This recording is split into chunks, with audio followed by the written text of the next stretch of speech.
This grammar point that we're going to learn right now is about the to be verb, which is actually a review. Isn't it awesome? At this point in your study, you are already doing some review. But before I do that, I want to make a point as I jump into these kind of systematic grammar points where I'm drawing a lot of this information from.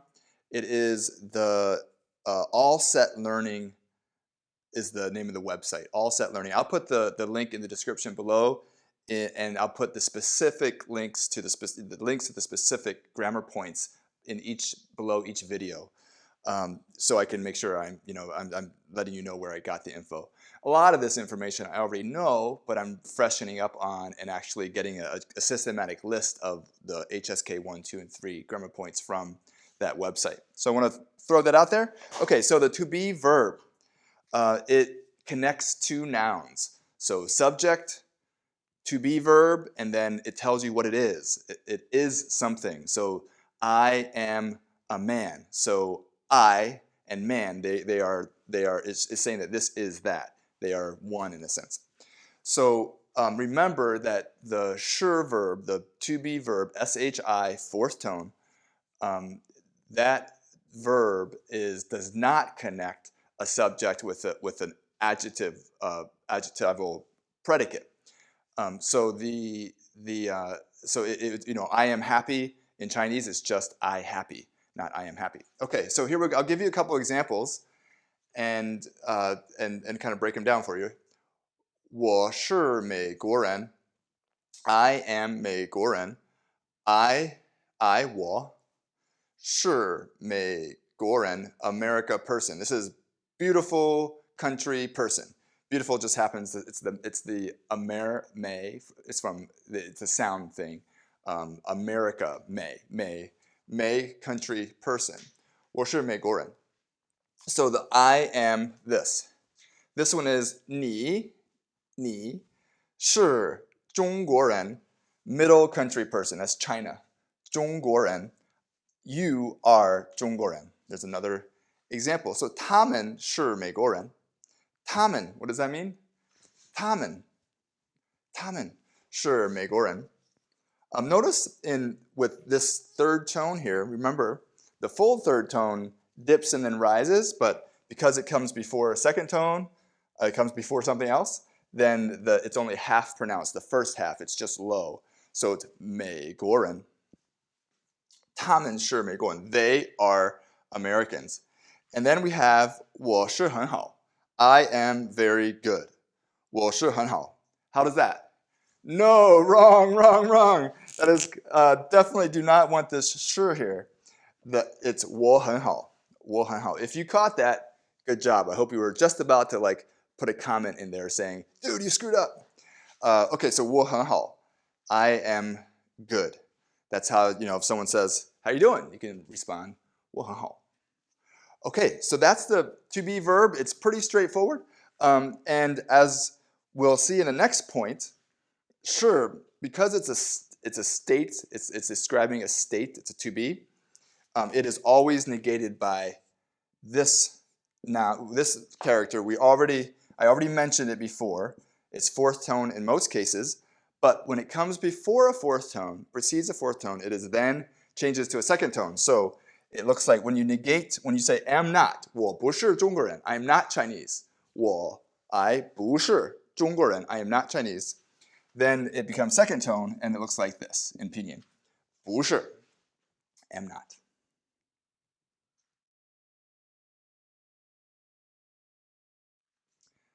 This next point is to dig a little deeper into 不, a way to negate a verb.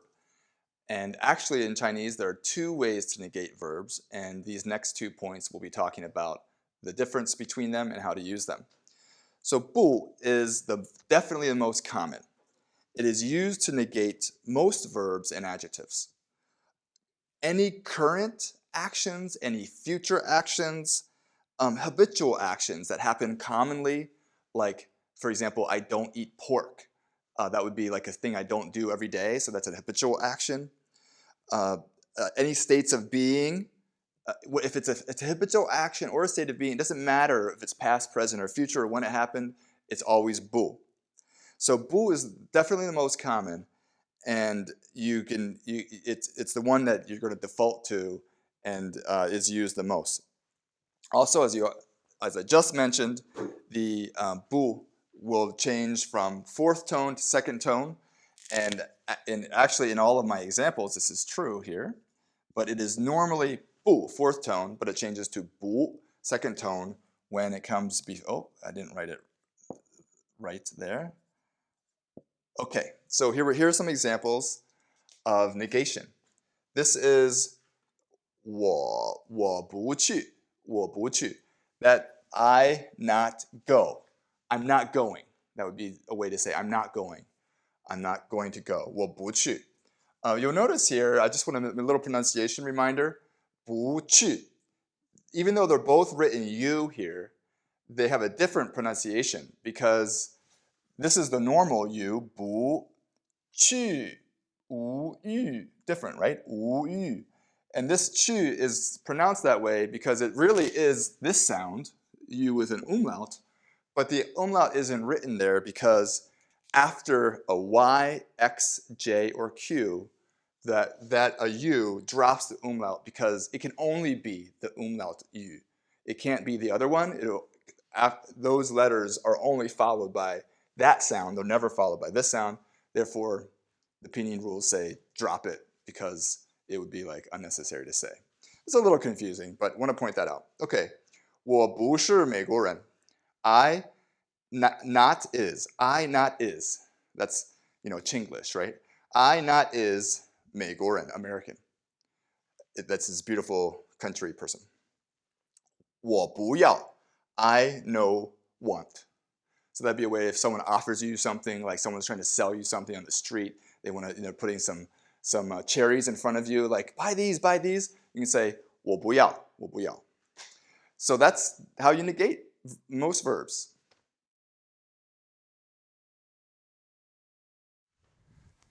Now we're going to learn about the other negator, and that is may. It's written right here, M-E-I, second tone, may.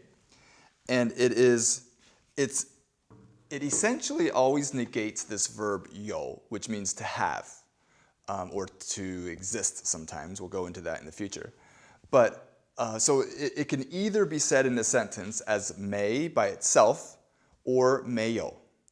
Either way, it negates a verb in certain situations. It is used to negate past actions. Now, honestly, I don't even know why this is true. In most situations in China, in Chinese, there is no there's no past, present, or future in the verbs themselves and that kind of thing. So honestly, I don't even know why this is true. But may or méiyǒu is used to negate past actions. So when something didn't happen, when some action didn't happen, you say may or méiyǒu instead of bu. It is used may is used exclusively to negate the verb you, meaning to have or to exist. So whenever the verb you is the functional verb in a sentence, if it's negated, it's always may, never bu. And like I said, when negating other verbs, you can either put may or méiyǒu before the verb, and it's exactly the same. It's negating that past action. So in all other cases, it's bu, but in these cases, it's may or méiyǒu. And I'll give you some examples here. And in the last sentence, this complicated sentence down here, I'll try to contrast the different. I'll put may and bu in the same sentence and show you how they're used differently. Okay, so 我昨天没去. This means I yesterday, 昨天, did not go. 我昨天, I didn't go yesterday. 我没有吃肉. 我没有. So here I just said may. In this example, I'm using méiyǒu. Again, it's the same thing when it's negating a past action. May or méiyǒu is equal. 我没有吃肉. I did not eat meat. So in some situation, I didn't eat it. This is 他没有钱. So in this case, I'm giving an example of using the verb you to have. So he, 他, remember 他, the pronouns? 他没有钱. This means he does not have. So you is to have. This means not have. So he does not have 钱, money. 他没有钱. So he does not have money. Okay, here's a sentence that for beginners is going to seem pretty complicated, but I wanted to contrast the different usage of 不 and 没. So 我昨天没去，因为我不想去. Okay, so this is both talking about the past, but they're different situations. So it says I 昨天 I yesterday 没去 did not go. I didn't go yesterday. 我昨天没去 just like up here. 我昨天没去。因为我不想去 because I not want to go. Okay, so I didn't go yesterday because I didn't want to go. So here, 没去 means I didn't go yesterday, so I use 没 because I'm negating a past action, did not go. But when I come down here, because I did not want to go. So this is still past, but it's 不 because 想 to want is not an action. It's sort of like a state of desire. So because it's talking about a state, it's 不, not 没. It's not a past action that's being negated, it's a past state. So that's an example of using 没 and 不 differently in the same sentence, but both talking about the past.